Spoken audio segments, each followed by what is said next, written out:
The snowstorm hit Colorado City with such fury that Henry Sutton could barely see his horses, ears through the white curtain of falling ice. And that was when he spotted her. A dark shape crumpled against the wooden fence post like a discarded coat someone had forgotten to retrieve. The year was 1877, and Colorado Territory had become a state just months before, but winter didn't care about such human celebrations of progress. Henry pulled his mare to a halt, squinting through the blizzard at what he now realized was a woman, her thin dress offering about as much protection as tissue paper against the bitter wind that howled down from the Rocky Mountains. He dismounted quickly, his boots crunching in the fresh powder that had already accumulated several inches deep. As he approached, he could see her shoulders shaking, though whether from cold or tears he couldn't yet tell. Her feet were bare, red and raw against the white snow, and Henry felt something twist hard in his chest at the sight. "Madam," he called out, raising his voice over the wind. "Madam, are you hurt?" She looked up at him with eyes the color of summer moss, a startling green that seemed impossible in this colorless landscape. Her lips were tinged blue, her dark hair plastered to her face by snow and sweat. She couldn't have been more than 22 or 23, and Henry, at 26, found himself struck by the fierce determination he saw in those eyes even as her body clearly failed her. "My wagon," she managed through chattering teeth. "Broke. Miles back. Been walking since yesterday." Yesterday. She had been walking in this storm since yesterday with no shoes. Henry didn't waste time asking more questions. He shrugged out of his heavy coat and wrapped it around her shoulders, then sat down in the snow right beside her. She watched with confusion as he began unlacing his boots. "What are you doing?" she asked, her voice hoarse. "You need these more than I do," Henry said, pulling off his right boot. His thick wool sock would provide some protection, and his horse wasn't far. She would never make it another mile without proper footwear. "I can't take your boots," she protested, but her words lacked conviction. Her gaze kept dropping to those leather boots like a starving person eyeing a feast. "You can and you will," Henry said firmly, removing the second boot. He reached for her nearest foot and she flinched. "I'm just going to help you get these on, all right. We need to move fast. This storm's only getting worse." Her feet were like ice in his hands, and he worked as quickly as he could, pulling on each boot and lacing them snugly. They were far too big for her, but they would keep her feet from freezing off. That was what mattered. "Can you stand?" he asked, rising and offering his hand. She took it and he pulled her up. She swayed and he caught her waist to steady her. Up close, even half frozen and desperate, she was beautiful in a way that made his throat go dry. "What's your name?" he asked as he helped her toward his horse. "Luna," she said. "Luna Edwards." "Henry Sutton," he replied. "Hold on tight, Luna. We've got about 3 miles to town." He lifted her onto the saddle, then climbed up behind her. She was so cold she could barely hold on, so he wrapped one arm around her waist and took the reins with the other, pulling her back against his chest. Through his coat, he could feel how violently she was shivering. The ride into Colorado City felt eternal. The snow fell so thickly that Henry had to navigate more by instinct than sight, trusting his mare's familiarity with the road. Luna's shivering gradually lessened, which worried him more than comforted him. He'd seen men die of cold before. The body stopped shivering when it started giving up. "Luna," he said close to her ear, "stay awake, talk to me." "About what?" Her words were slurred. "Where were you headed?" "California," she murmured. "My brother has a ranch, promised me work." "Where did you come from?" "Kansas." "Husband died last year, lost the farm."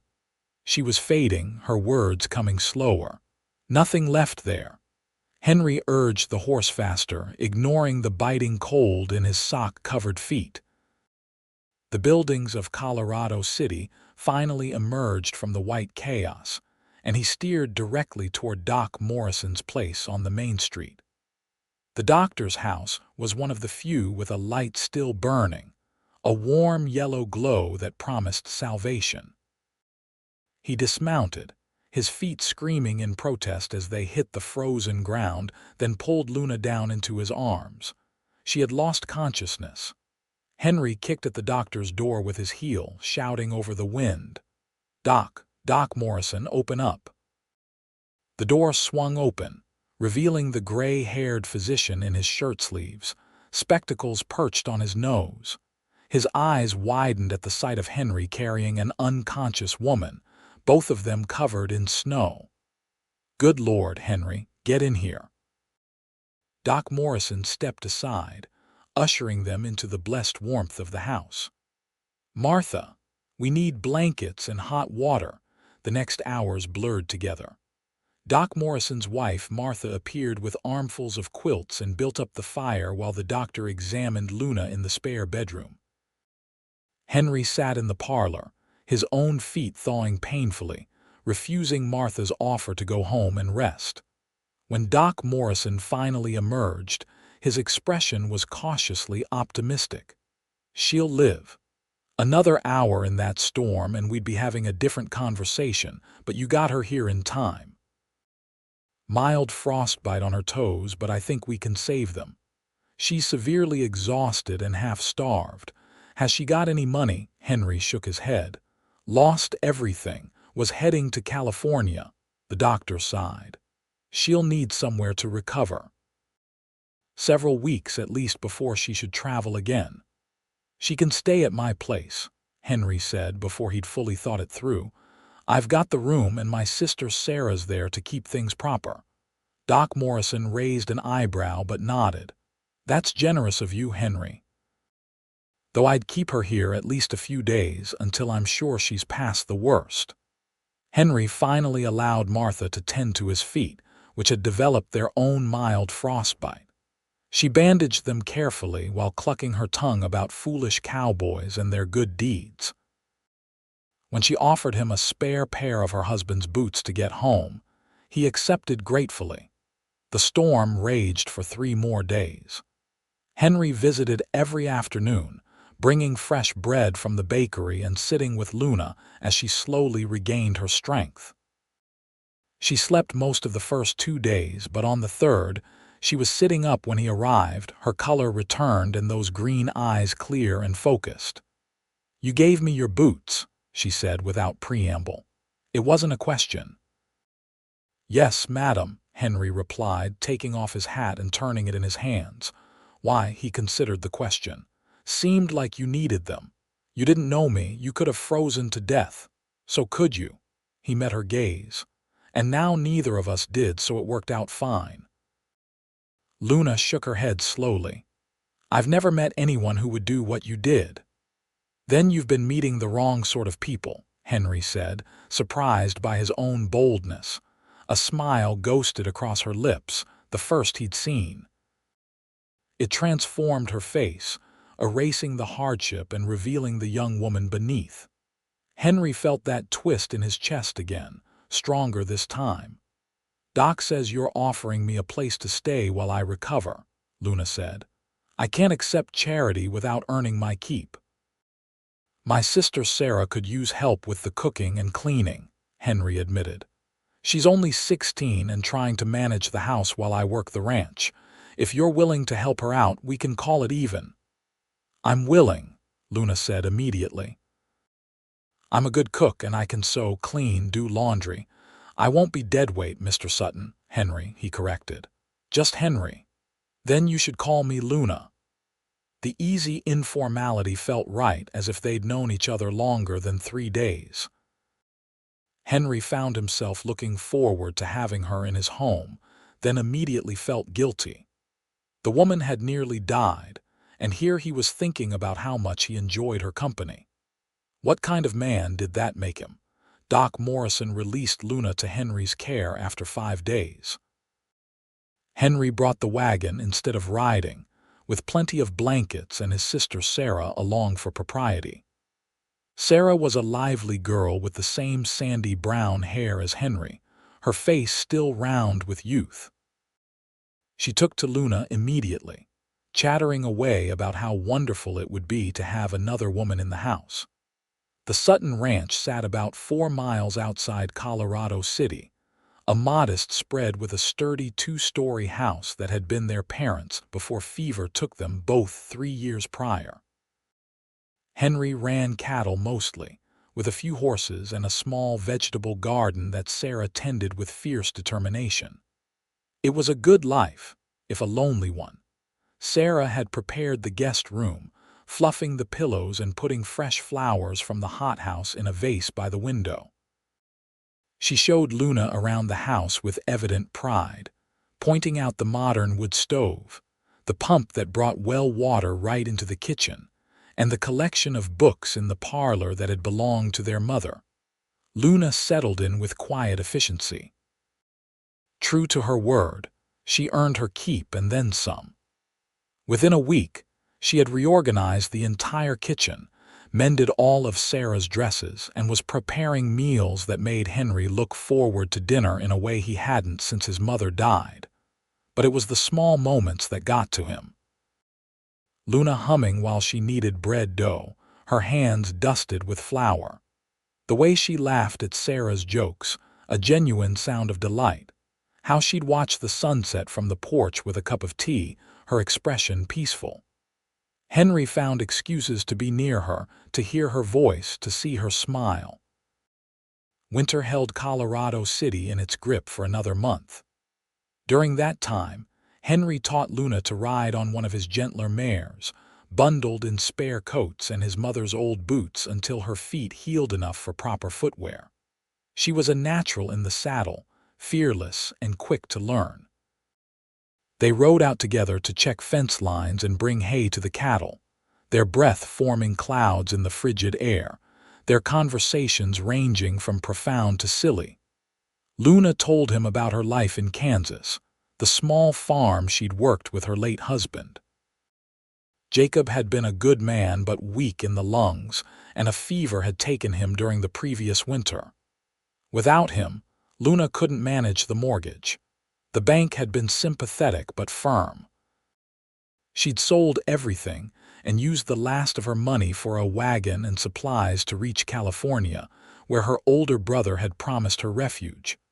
"I'll get there still," she said one afternoon as they watched the cattle. "Come spring. I've already imposed on your kindness too long." The thought of her leaving hit Henry like a physical blow. "You're not an imposition. Sarah loves having you here, and so do I." Luna looked at him, something questioning in her eyes. "Henry, you barely know me." "I know you're brave," he said, the words spilling out before he could stop them. "I know you're kind and funny and you make Sarah laugh, which is a gift after all she's been through. I know you work harder than you need to, as if you're trying to repay something that doesn't need repaying. And I know that, when I found you in that storm, something changed for me." "Changed how?" Her voice was barely above a whisper. Henry dismounted and reached up to help her down. She slid into his arms, and for a moment they stood close enough that he could see the gold flecks in her green eyes. "I started hoping spring wouldn't come," he admitted, "because spring means you leaving." Luna's hand came up to rest on his chest over his heart. "Henry, I have nothing, no money, no prospects. My brother's ranch is my only option." "Your brother's ranch is one option," Henry corrected. "You could stay here with us, with me." He took a breath, knowing he was about to risk everything. "I'm saying this badly, but Luna, I've fallen in love with you.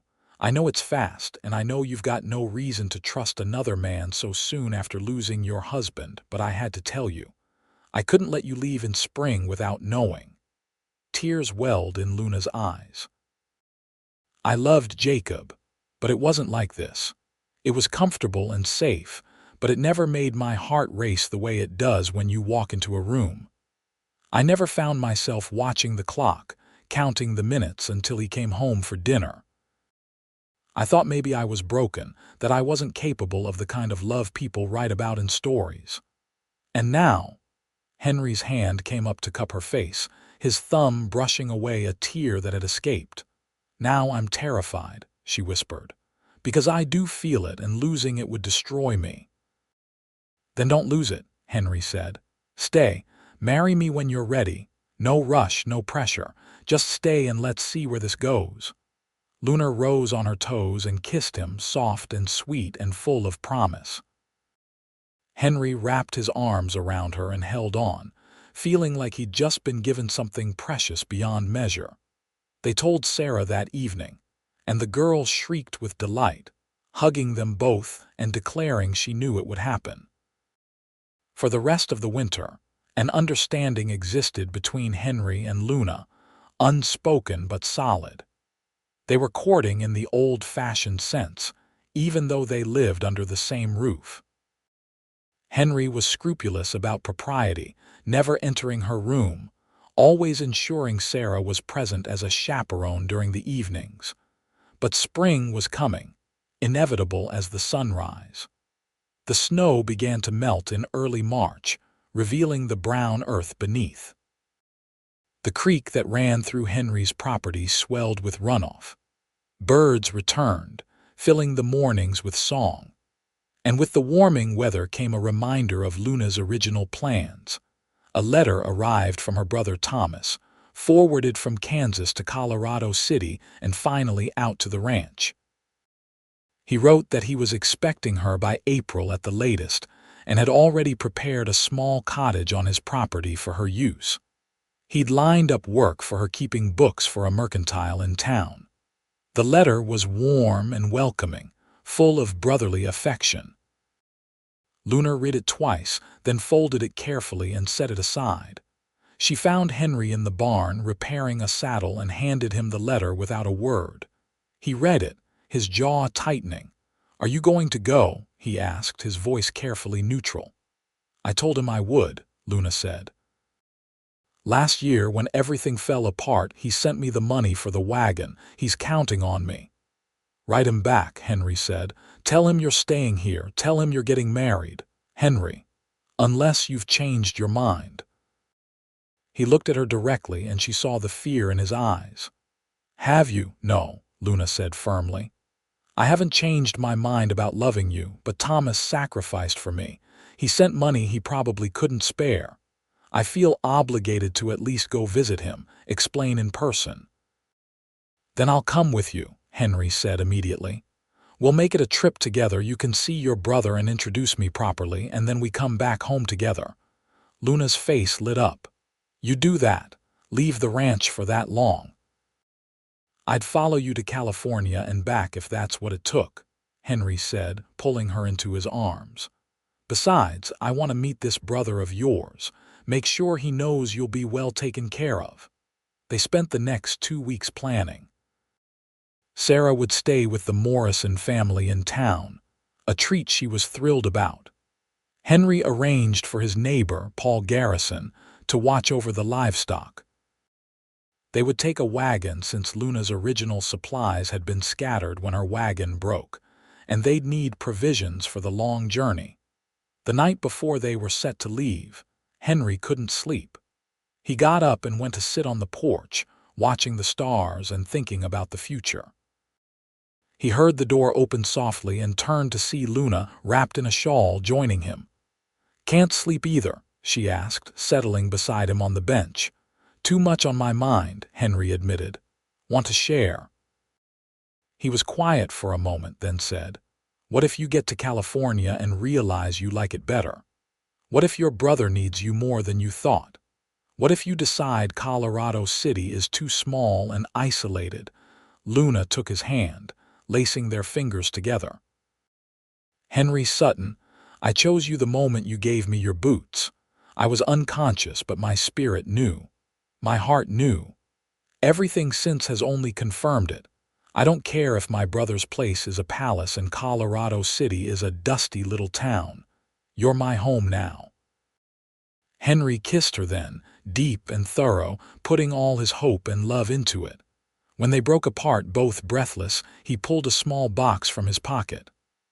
"I was going to wait until we got back," he said, but I don't want to wait anymore." He opened the box to reveal a simple gold band with a small diamond, his mother's ring that his father had given her 30 years before. "Luna Edwards, will you marry me? Not someday, not eventually, but soon. As soon as we get back from California." "Yes," Luna breathed, tears streaming down her face. "Yes, absolutely yes." He slid the ring onto her finger and it fit perfectly, as if it had been made for her. They sat together on the porch until dawn, making plans and dreaming about their future. By the time the sun rose, painting the sky in shades of gold and pink, they had decided to marry as soon as they returned, with Doc Morrison officiating and a small celebration for the whole town. The journey to California began with high spirits. The wagon was packed with supplies, wedding gifts from various townspeople who'd heard their news, and Henry's best rifle for protection. The route would take them through some wild country, but the weather was favorable, and they had good horses pulling the wagon. The first week passed without incident. They traveled through the Rockies, with Luna marveling at the peaks still capped with snow. They camped beside streams, cooked over open fires, and talked for hours about everything and nothing. Henry taught her to shoot his rifle, and Luna proved to have a steady hand and good eye. They fell into an easy rhythm, the kind of partnership that made Henry certain they were building something that would last. But on the 8th day, as they descended into Utah territory, disaster struck. They were navigating a narrow mountain pass when one of the wagon wheels hit a hidden rock, concealed by spring grass.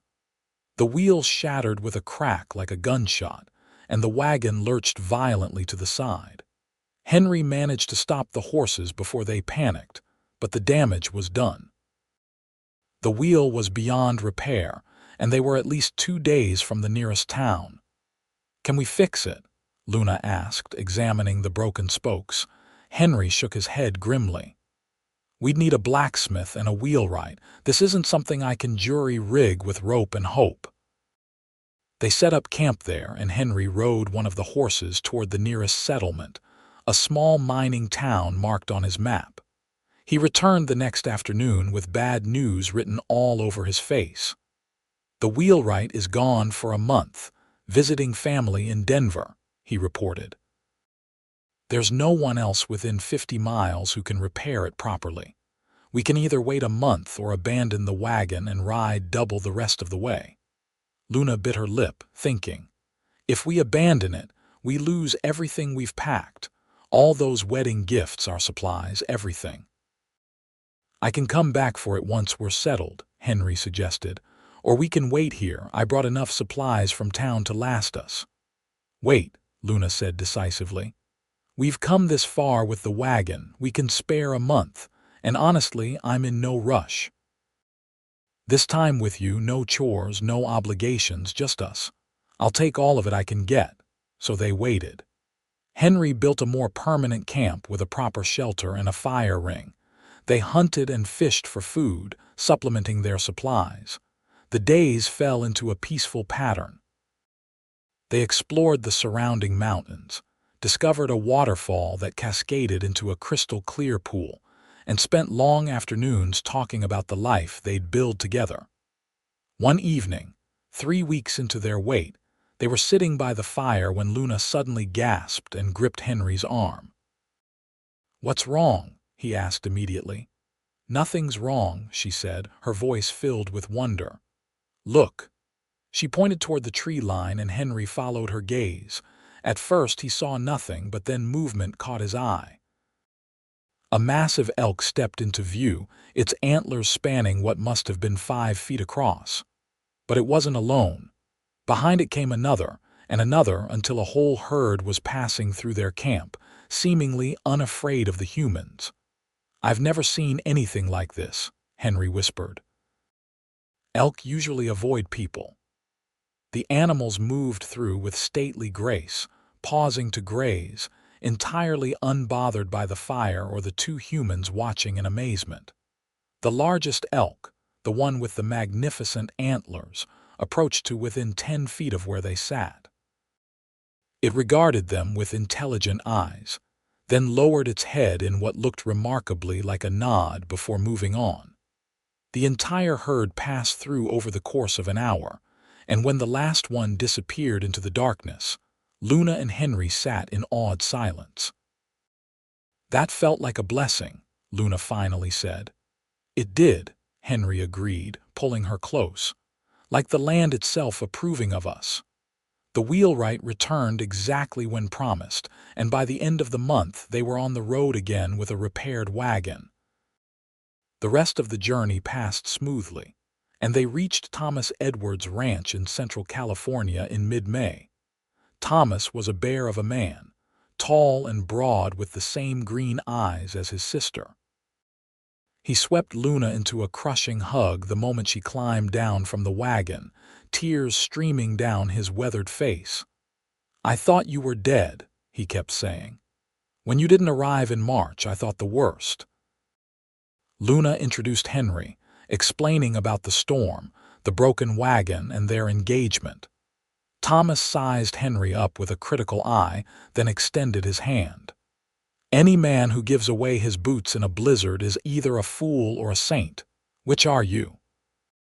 "Probably a bit of both," Henry admitted, shaking his hand.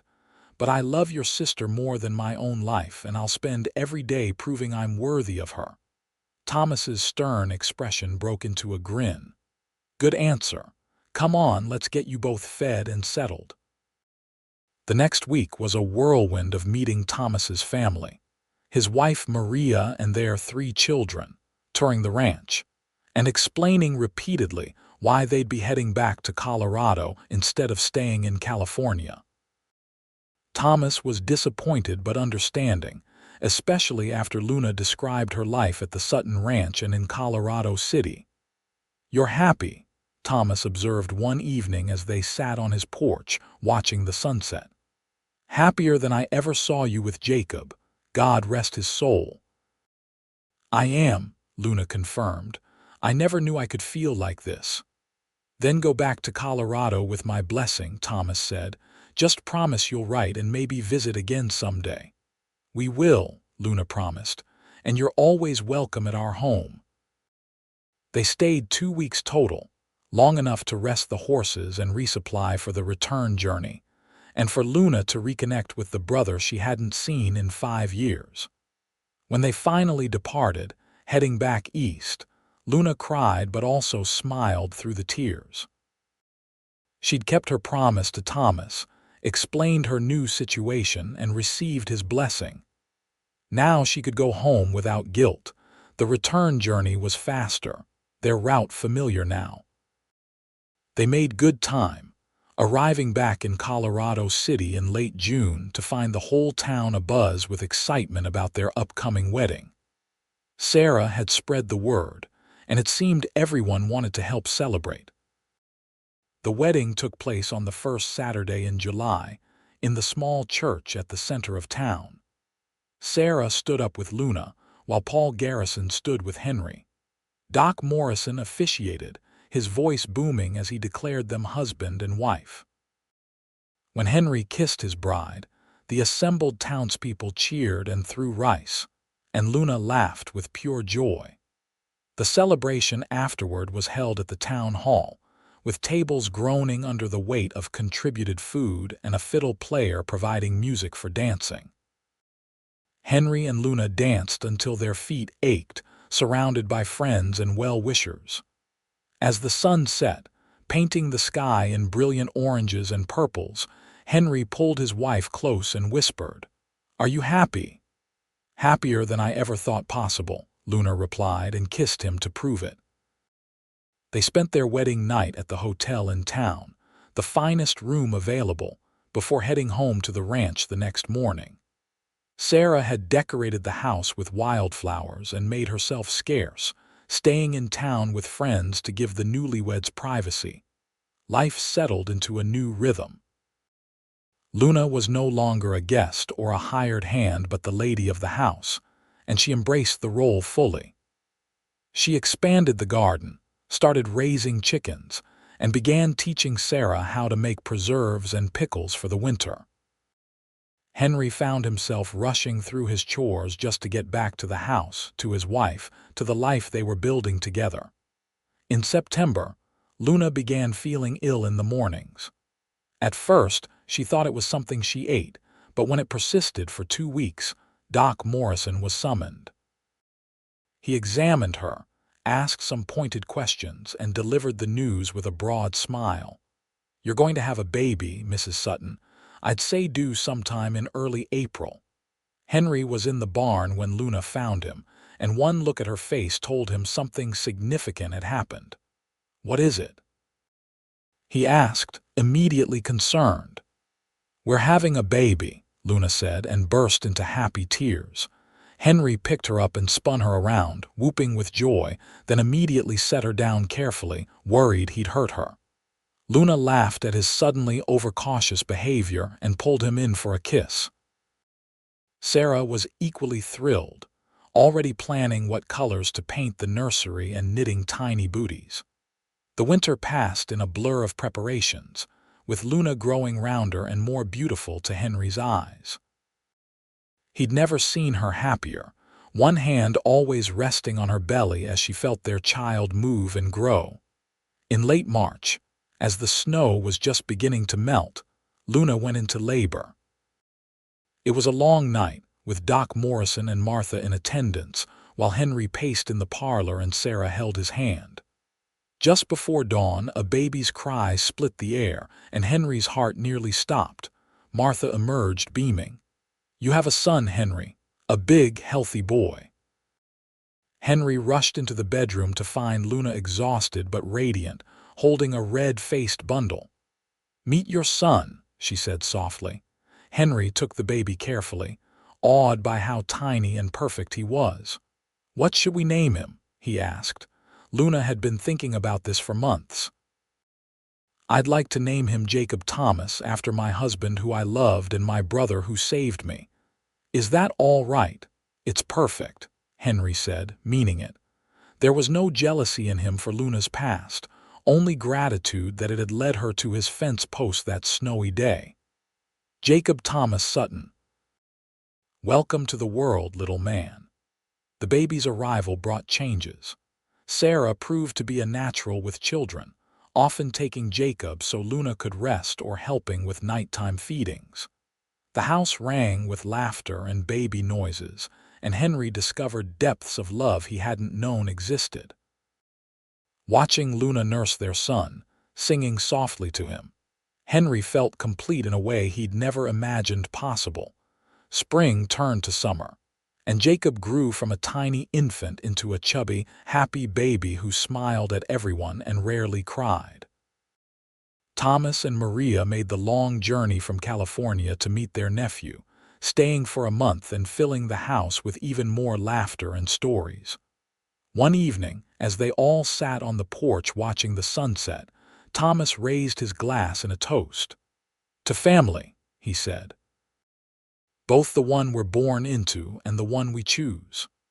"To family," they all echoed, and Luna squeezed Henry's hand. That night, after everyone had gone to bed and the house was quiet except for Jacob's soft breathing from the cradle beside their bed, Henry and Luna lay together, talking quietly. "Do you ever think about that day in the storm?" Luna asked. "What would have happened if you'd ridden past?" "Every day," Henry admitted. "And every day I thank God I didn't. You and Jacob, this life we have, it's more than I ever dared dream about." "I think about those boots," Luna said. "How you just took them off without hesitation. That was the moment I started falling in love with you, even though I was half frozen and barely conscious. Some part of me knew you were special." "They were just boots," Henry protested. "They were everything," Luna corrected. "They were proof that good men still existed in this world. They were hope when I had none left. They were the beginning of us." Henry pulled her closer, breathing in the scent of her hair.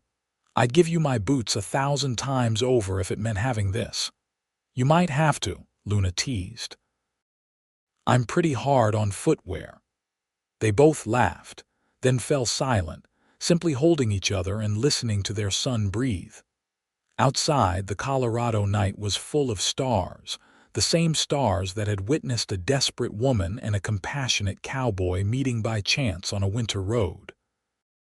The same stars that would watch over them for decades to come as they grew old together, raised their children, and built a legacy of love and kindness. The years that followed were full and rich. When Jacob was 2, Luna gave birth to twin girls, Hannah and Rose, who kept the entire household running in circles. Sarah grew into a beautiful young woman and eventually married Paul Garrison's son, settling on the neighboring ranch. Henry expanded the cattle operation, earning a reputation as one of the most successful ranchers in the territory. But success and prosperity weren't what defined their lives. It was the small moments that mattered. Luna teaching the children to read in the evenings. Henry building a tire swing that all 3 kids fought over. Family dinners around the big kitchen table, with everyone talking over each other and laughter ringing off the walls. Summer picnics by the creek. Winter evenings by the fire, with Henry reading aloud while Luna sewed and the children played. When Jacob was 10, he asked his father about the story of how his parents met. Henry told him the whole tale, not leaving out any details. Jacob listened raptly, then said, "So you gave her your boots and she gave you her heart."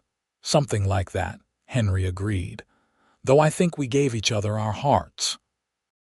"That's really romantic," Jacob said, making a face that suggested romance was still somewhat gross to his 10-year-old sensibilities. "But also weird. Who takes off their boots in a snowstorm?" "Someone who loves without counting the cost," Luna said, joining them on the porch. "Your father taught me that love means sacrifice, but it doesn't feel like sacrifice when you truly care about someone." As the children grew, the story of the boots became family legend, told and retold with varying degrees of embellishment. Luna kept Henry's old boots, the ones he'd given her that snowy day, on a shelf in their bedroom as a reminder of where they'd started. The impossible thing that Luna had returned with in spring, Henry often reflected, wasn't something tangible. It wasn't wealth or opportunity or some miraculous solution to his problems. The impossible thing was hope.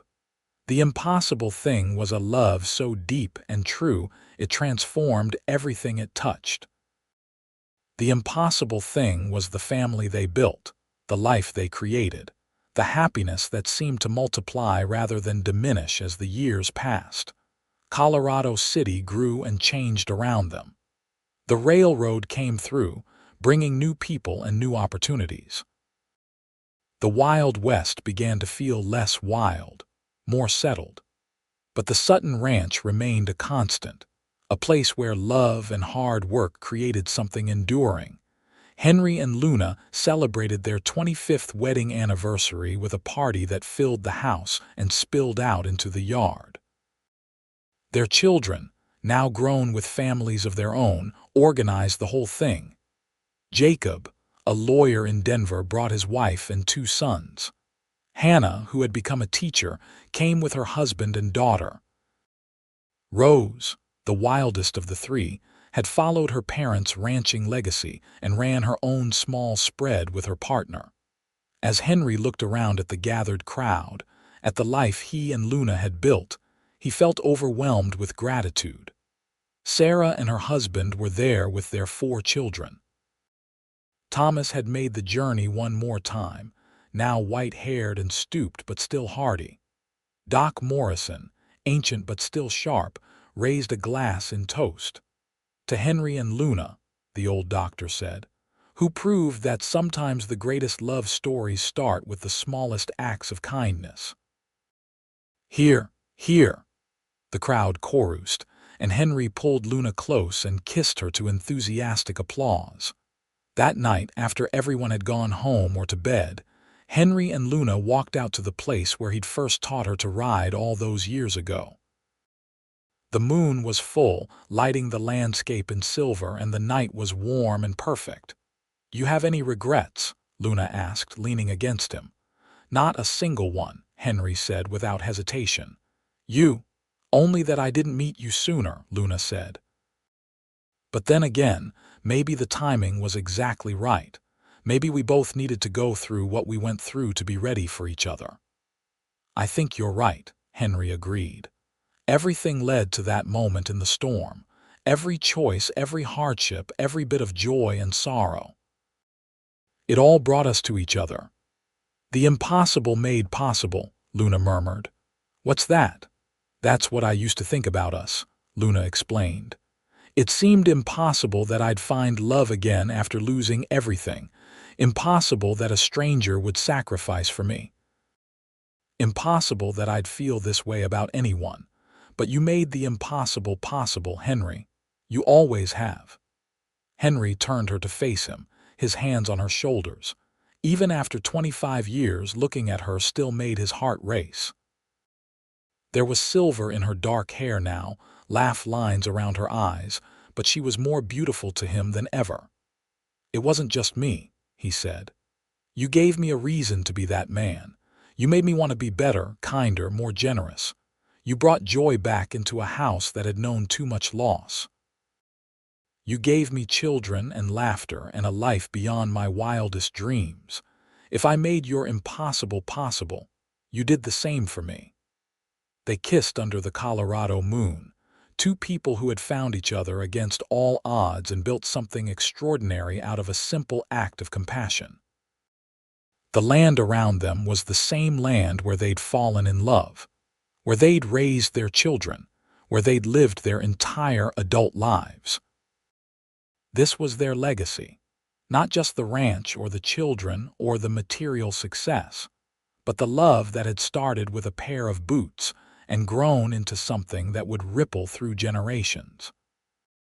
As they walked back to the house, hand in hand like young lovers, Luna thought about the girl she'd been, stumbling through a blizzard with bloody feet and no hope. That girl could never have imagined this future, this fullness, this joy. And Henry thought about the lonely cowboy he'd been, going through the motions of life without really living. That man had been transformed by a moment of compassion into someone capable of this deep, abiding love. The boots that had started it all sat on their shelf, worn and cracked but preserved. They were a reminder that the smallest gestures can change everything, that kindness is never wasted, that love can bloom in the most unlikely circumstances. Henry had given Luna his boots, and she had given him a future.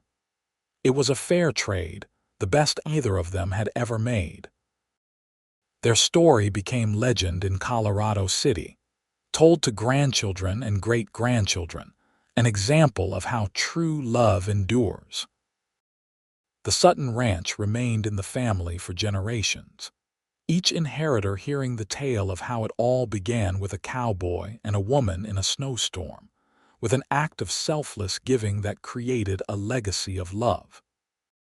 And on winter nights, when the snow fell heavy and white over the Colorado landscape, some swore you could see two figures on the porch of the old Sutton house, holding each other close and laughing, eternally young and eternally in love, a testament to the enduring power of compassion and connection. Years continued to pass as they do, bringing changes and challenges but never diminishing the bond between Henry and Luna. They grew old together with grace, their love deepening rather than fading. When Henry's joints began to ache with arthritis, Luna was there to rub salve into them. When Luna's eyes grew weak, Henry read to her every evening, just as he had when their children were small. They celebrated their 50th wedding anniversary surrounded by an enormous extended family. Jacob, now a respected judge, had 4 grandchildren of his own. Hannah's teaching legacy had inspired 2 of her children to follow in her footsteps. Rose's ranch had become one of the most successful in the state, known for breeding excellent horses. At the party, Luna stood to give a toast, her voice still strong despite her years. 50 years ago, I was dying in a snowstorm with no hope and no future. Then a young cowboy did something that seemed foolish but was actually the bravest thing I'd ever witnessed. He gave me his boots, and in doing so, he saved my life. But more than that, he showed me that love isn't just a feeling, it's a choice. It's choosing to sacrifice for someone else. It's choosing to be kind when it costs you something. It's choosing to open your heart even when you risk it breaking. She turned to Henry, tears streaming down her weathered face. You've been making that choice every day for 50 years. You've chosen me, chosen us, chosen this life we built together. And I want you to know that I've made the same choice every single day, and I'd make it again in a heartbeat. There wasn't a dry eye in the house. Henry stood, his movement slower than it used to be but still steady, and took his wife's hands. Luna, you're my impossible made real. You're the answered prayer I didn't know to ask for. These 50 years have been the greatest gift of my life. They kissed, and their family cheered, and the celebration continued late into the night. But eventually, as these things do, the party wound down, guests departed, and Henry and Luna found themselves alone in the house that had been their home for over 5 decades. "Do you remember the first night I stayed here?" Luna asked as they prepared for bed. "I was so nervous. Everything hurt. I was in a stranger's house, and I had no idea what my future held. I remember lying awake in my room, terrified you'd leave as soon as you were well enough," Henry admitted. "I already couldn't imagine my life without you in it." "We were fools," Luna said affectionately. "Falling in love that fast." "The best kind of fools," Henry replied, climbing into bed beside her. They lay in the darkness, holding hands as they had every night for 50 years. Outside, the Colorado wind whispered through the trees, the same wind that had howled on the day they met. But inside, all was warm and safe and full of love. "Henry," Luna said softly. "Yes, love, thank you for the boots." Henry chuckled, the sound rumbling in his chest. "Thank you for stumbling into my life." "I didn't stumble, I was dying," Luna corrected. "Then thank you for dying in the right place at the right time," Henry amended. Luna laughed, then grew serious. "Promise me something, anything. Promise me that when one of us goes, the other won't give up. Promise me you'll keep living, keep loving, keep being the incredible man you've always been." Henry was quiet for a moment, then said, "Only if you promise me the same thing." "Deal," Luna whispered. They drifted off to sleep, still holding hands, still together after all these years. As it turned out, they didn't have to face that separation. On a warm spring morning, almost exactly 53 years after the day Henry had found Luna in the snowstorm, they were found together in their bed, hands clasped, peaceful expressions on their faces. Doc Morrison's grandson, who had taken over his grandfather's practice, declared them dead from natural causes, their hearts simply giving out at nearly the same moment. The funeral was the largest Colorado city had ever seen. People came from across the state to pay their respects to the couple who had become legendary. Their children and grandchildren and great-grandchildren filled the church and spilled out into the street. Stories were told and retold, each one highlighting the deep love and commitment that had defined Henry and Luna's life together. They were buried side by side on a hill overlooking the ranch, under a spreading oak tree they'd planted together in their first year of marriage. The headstone was simple, bearing their names, dates, and a single inscription that had been Luna's idea years before. He gave her boots, she gave him forever. The ranch passed to Rose, who had always loved it most. She maintained the house exactly as her parents had left it, preserving their bedroom as a sort of shrine to their love. The boots, worn and cracked but still intact, remained on their shelf. Visitors to the ranch, Family members and curious strangers alike would often pause in that room, looking at those old boots and imagining the snowstorm, the desperate woman, the compassionate cowboy. And the story lived on, passed down through generations, embellished and romanticized but never losing its essential truth. That love can begin in the most unexpected ways, that kindness creates ripples that extend far beyond the initial act, and that true partnership can transform two people into something greater than they could ever be alone. Jacob's great-granddaughter, studying to be a writer, eventually penned a book about her ancestors, based on journals Luna had kept and stories passed down through the family. The book became a bestseller, and suddenly, Henry and Luna Sutton's love story was known across the country. People wrote letters to the family, sharing their own stories of unexpected love, of moments when a stranger's kindness changed everything, of the power of choosing compassion over self-preservation. The Sutton Ranch became something of a pilgrimage site for romantics and historians alike. The family, overwhelmed by the interest, eventually opened the house for tours once a month, with all proceeds going to a charity Henry and Luna had supported, providing warm clothing and boots to those in need.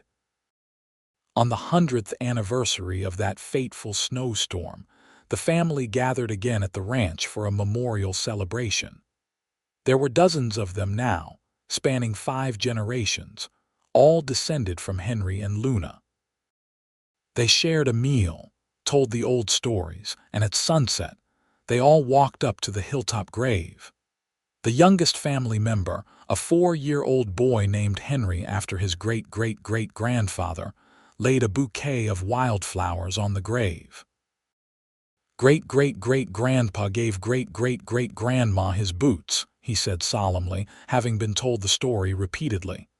And they lived happy forever after. Happily ever after, his mother corrected gently. That's what I said, the boy insisted, and everyone laughed. As the sun set over the Colorado landscape, painting the sky in brilliant colors, the family stood together in silence. They were the legacy of that snowy day, the impossible made manifest. They were proof that love, real and true and deep, could create something that lasted far beyond a single lifetime. The wind whispered through the oak tree, rustling the leaves, and for a moment it seemed to carry voices, laughter, the echo of a long-ago conversation between a cowboy and the woman he'd saved. The family felt it, that presence, that enduring love that had created them all. And they understood, perhaps more deeply than ever before, that some stories never truly end. They just become part of the landscape, woven into the fabric of a place and the people who inhabit it. Henry had given Luna his boots on a desperate winter day, a simple act of human decency. Luna had returned with the impossible, not in spring as the legend suggested, but over the course of a lifetime. She'd brought hope and joy and love and family, an entire world built on the foundation of that first selfless gesture. And together, they'd proven that the impossible isn't really impossible at all. It's just waiting for the right people to believe in it enough to make it real. The story of Henry and Luna Sutton, the cowboy and the barefoot woman, became one of those tales that defines a place and a time.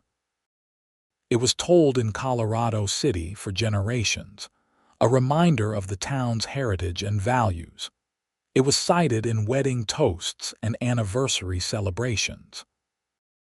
It was the story parents told children to illustrate what true love looked like, what it meant to put someone else's needs before your own, what could grow from a single moment of compassion. And through it all, through the passing years and changing times, through progress and modernization and all the ways the world transformed, the essential truth remained unchanged. Love given freely and without expectation of return can create miracles. Kindness can save lives. And sometimes, the best stories are the true ones. The ones where ordinary people do extraordinary things simply because it's the right thing to do. The boots remained on their shelf in the bedroom, preserved now under glass by well-meaning descendants. They were a relic, a piece of history, but more than that, they were a symbol. They represented everything Henry and Luna had been to each other, and everything their love had created. They were worn leather and faded stitching, but they held within them the weight of a beautiful life, a successful marriage, a family that spanned generations, and a love story that would never be forgotten. And if you visited the ranch on a quiet evening, stood in that preserved bedroom and looked at those boots, you might feel it. The echo of that snowy day, the desperate cold, the warmth of human compassion, the spark that became a flame that became a fire that warmed generations. You might understand, in a way that transcends words, what it means to give without counting the cost, to love without holding back, to build a life on the foundation of mutual respect and endless devotion. The legacy of Henry and Luna Sutton wasn't just their descendants or their ranch, or even their famous love story. It was the reminder they left behind that we're all capable of extraordinary love, that we all have within us the capacity to change someone's life with a single act of kindness, that the impossible is only impossible until someone makes it real. And so their story endures, passed down through time, a testament to the enduring power of love, the importance of compassion, and the beautiful truth that sometimes the best things in life begin with giving someone the boots off your feet in a snowstorm, trusting that what you'll receive in return will be worth infinitely more than what you gave away.